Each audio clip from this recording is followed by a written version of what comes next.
the man suddenly realized that a sniper scope was now aimed at his girlfriend's head. He quickly looked at the building across from him. A professional assassin was lying in wait. Meanwhile, his girlfriend had no idea. She kept arguing with him, completely unaware. The man hurriedly turned around and quietly put on his earphones. You have 3 seconds to back away, or a .30 caliber round will travel 3,000 feet per second and paint the wall with your brain. 3. Ethan, I need you to talk to me.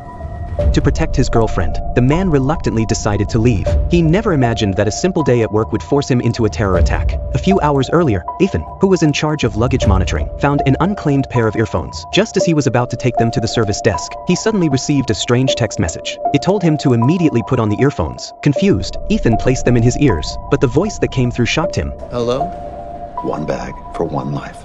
Ethan thought it was just a colleague playing a prank, but what he didn't know was that the people across the street had already gathered all his information. Another team had secretly infiltrated his house, collecting everything that could threaten Ethan. They eventually selected his girlfriend, Nora, who also worked at the same airline, as leverage. Half an hour later, a black suitcase with a red ribbon would pass through his line for inspection. He was instructed not to intercept it, or else he would lose both his girlfriend and their unborn child. They knew everything about him, every detail. At this point, Ethan believed them, but when he asked about the contents of the suitcase, they refused to answer. Ethan realized how serious the situation was. He tried to reassure them while secretly using his phone hidden under the desk to call the police. However, the airport surveillance had already been hacked, so his little move was detected. Helpless, Ethan had no choice but to hang up the phone and lock his phone in a drawer as per their instructions. After the initial panic, Ethan calmed down. To make sure the suitcase passed inspection safely, they kept chatting with him to ease his nerves, but the occasional background noise on the line made him realize that the person was actually in the terminal, so he pretended to give in and kept chatting with them while carefully listening to other sounds coming through the earphones. Fortunately, Ethan had worked here for years, and with his familiarity with the surroundings, he quickly identified a man wearing a black hat. He immediately used the excuse of a prohibited item appearing and picked up the intercom to call the on-duty security guard. He then took the passenger's boarding pass